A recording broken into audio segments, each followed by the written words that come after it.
bahwa setiap masa di mana terjadi peristiwa yang Tuhan izinkan, pemusnahan besar-besaran, itu selalu Tuhan memberikan yang disebut dengan secret place atau tempat persembunyian, di mana kita bisa bersembunyi dan aman.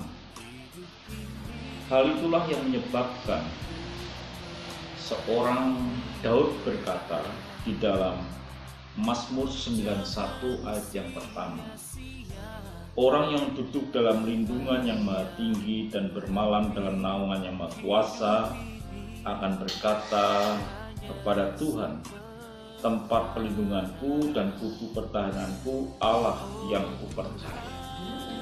Jadi Daud mengalami satu kondisi, dia harus berada di dalam naungan Tuhan, di dalam secret place-nya Tuhan, dan dia berkata bahwa Tuhan tempat pelindunganku. Di tengah-tengah kejadian hari-hari ini, tempat itulah yang sebenarnya kita harus miliki atau kita harus ada, yaitu the secret place. Kemarin minggu saya sampaikan bahwa ketika Tuhan memusnahkan akan bukan sebagian bumi, tapi seluruh bumi, bukan manusia saja, tetapi bahkan seluruh yang ada di muka bumi, termasuk hewan dan lain sebagainya.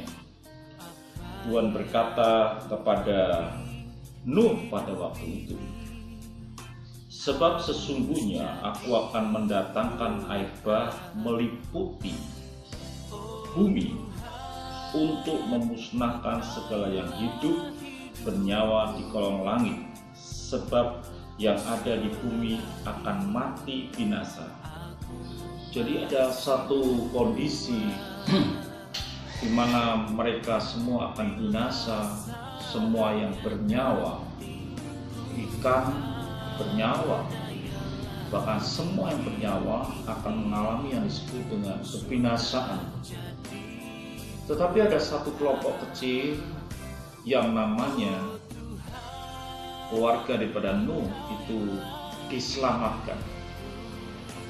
Tuhan katakan dalam firman Tuhan Kejadian pasal yang ke-6 ayat yang ke-18, tetapi dengan engkau aku akan mengadakan perjanjianku dan engkau akan masuk ke dalam bahtera itu, engkau bersama-sama dengan anak-anakmu dan istrimu dan istri anak-anakmu.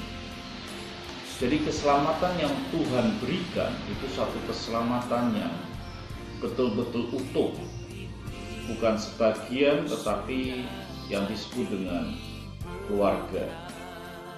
Sehingga dalam firman Tuhan dikatakan bahwa satu orang dalam rumah tangga percaya, hampir seluruhnya itu terselamatkan atau diselamatkan. Bukan berarti mereka sembarangan lalu mereka selamat, tapi mereka yang boleh tinggal di dalam bahtera itu. Saudara kasih Tuhan, di mana saudara berada hari ini, ada yang di rumah atau dimanapun juga, saya ingin beritahu bahwa satu hal yang sangat penting, yaitu bahwa kenapa Nuh ini terselamatkan. Karena Nuh ini adalah sesuatu yang ilahi. Kalau saya bicara atau kemarin kita bicara tentang secret place, ada tempat rahasia. Kalau mungkin bisa sebuah tempat persembunyian, pasti yang disembunyikan di situ adalah barang-barang atau sesuatu yang mulia. Kalau kita menyewa safety box, pasti barang-barang yang berharga lah yang diletakkan di kota itu. Atau kalau kita punya lemari besi, barang-barang berharga lah yang diletakkan di situ. Tidak sembarangan. Jadi orang yang diizinkan masuk di dalam the secret place adalah bukan orang sembarangan. pasti orang yang berkenan di hadapan Tuhan. Dikatakan dalam riwayat Nuh ya, di dalam Kejadian pasal 6 ayat yang ke-9, inilah riwayat Nuh. Nuh adalah seorang yang benar dan tidak bercela di antara orang-orang sesamanya, dan Nuh itu hidup bergaul dengan Allah. Jadi ini ada standar yang Tuhan berikan, bukan standar kita tapi standar Tuhan, yaitu satu kehidupan yang berkenan di hadapan Tuhan, bahkan tidak bercela dan lain sebagainya. Itulah yang Tuhan memberikan rahasianya kepada Nuh untuk membuat suatu tempat di mana dia bisa tersembunyi atau terselamatkan dari kebinasaan yang besar. Dan saudara kasih Tuhan, itu yang saya ingin sampaikan pada pagi hari ini,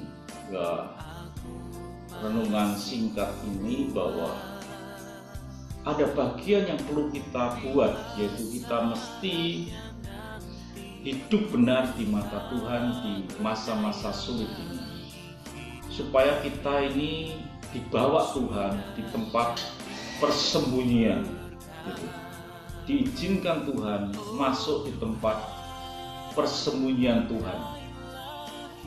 Sehingga di dalam Mazmur dikatakan, orang yang duduk dalam lindungan yang maha tinggi dan bermalam dalam naungan yang maha kuasa akan berkata kepada Tuhan, tempat perlindunganku dan kubu pertahananku, Allahku yang percaya. Jadi saudara kasih Tuhan, ada bagian yang dimana kita mesti benar di hadapan Tuhan, dan kita boleh menikmati satu kemurahan Tuhan di akhir zaman ini. Kita ditarik Tuhan dalam naungan Tuhan, dalam perlindungan Tuhan, yaitu di tempat rahasianya Tuhan. Kalau kita bicara tempat rahasia, adalah tempat yang betul-betul rahasia, yang tidak semua orang atau siapapun tahu tempat itu. Tempat itu pasti bukan tempat umum. Kalau tempat umum pasti itu akan bukan jadi tempat rahasia lagi. Tempat rahasia adalah tempat khusus yang orang tidak akan tahu. Bahkan iblis pun tidak mengerti tempat persembunyian itu. Jadi setiap kita mesti, ada orang bertanya kepada saya satu kali, di mana tempat persembunyian itu? Apa dengan membaca Alkitab? Saya kira tidak. Tuhan akan membawa kita di dalam tempat itu. Tuhan akan membawa kita dalam satu situasi yang dimana kisah kita ini bisa tersembunyi, asal hidup kita ini berkenan di hadapan Tuhan. Dikatakan tidak bercela di antara orang-orang sesamanya, dan Nuh itu hidup bergaul dengan Allah. Buatlah hidup saudara ini bergaul dengan Allah di tengah-tengah kesulitan hidup ini, tidak mengeluh, tidak takut, tidak khawatir, percaya akan firman-Nya, hidup bergaul dengan Tuhan, hidup bergaul dengan Tuhan. Pada mulanya ada firman, dan firman itu bersama-sama dengan Allah, dan firman itu adalah Allah sendiri. Ketika kita mau bergaul dengan Allah dan kita hidup tidak bercela dan lain sebagainya, malah Allah akan membawa kita di tempat rahasianya, dan kita akan berkata, di tempat itulah aku terlindungi, di tempat itulah aku menerima sesuatu perlindungan Tuhan, sehingga tidak ada lagi rasa khawatir atau cemas. Jadi saudara kasih Tuhan, di tengah-tengah sulitnya hidup ini, ada bagian yang saudara ingin, yang harus lakukan, yaitu hidup bergaul dengan Allah, hal-hal yang berdosa ditinggalkan, hidup tidak bercela dan lain sebagainya. Maka tangan Tuhanlah yang akan membawa saudara di dalam tempat rahasianya. Jadi pesan saya hari ini adalah bergaulah dengan Tuhan maka engkau akan dibawa Tuhan, diletakkan Tuhan di tempat persembunyiannya, di mana iblis tidak sanggup, tidak bisa, tidak tahu di mana tempat itu. Otomatis kita akan tersembunyi dan tidak tersentuh oleh kebinasaan. Ya, renungan singkat ini memberkati saudara pada hari ini, dan saudara lakukanlah dengan hidup bergaul dengan Tuhan dalam firman-Nya. Tuhan memberkati.